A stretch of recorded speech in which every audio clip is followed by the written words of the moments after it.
અને 2 વર્ષની અંદર એમણે શું શું કામ કર્યું એના લેખાજોખાના જાહેર મંચ ઉપર આપણી વચ્ચે ઉપસ્થિત આપણા જિલ્લા પંચાયતના સન્માનિત પ્રમુખ આદરણીય મલકાબેન પટેલ,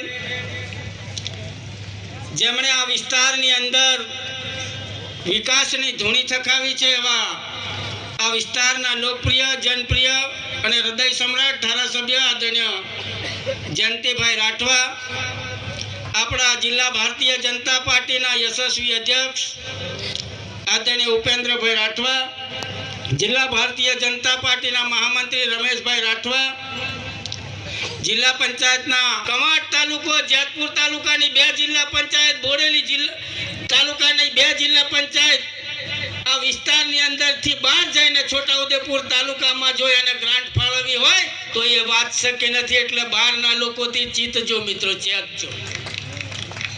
પણ સંસદ સભ્ય તરીકે હિન્દુસ્તાનનો કોઈ પણ સંસદ સભ્ય એ ઈચ્છે તો એને સંસદ સભ્યની ગ્રાન્ટ એને જો છોટાઉદેપુર લોકસભા મત વિસ્તારનો સંસદ સભ્ય અલીરાજપુર વાપરવું હોય તો વાપરી શકે છે. એ સંવિધાનની તાકાત છે મિત્રો.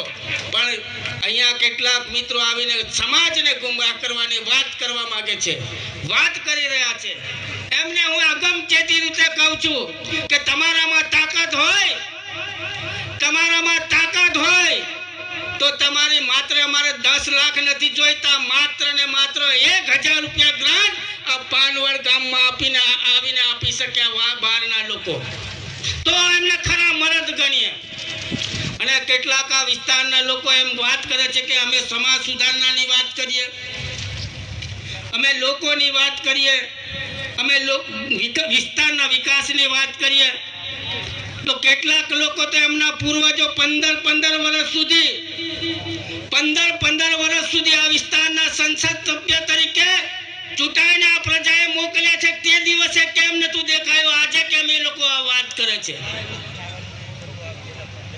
સત્તાની લાલચે વાત કરે છે. પણ હું તમને કહેતા ગૌરવ અને લાગણી અનુભવું છું.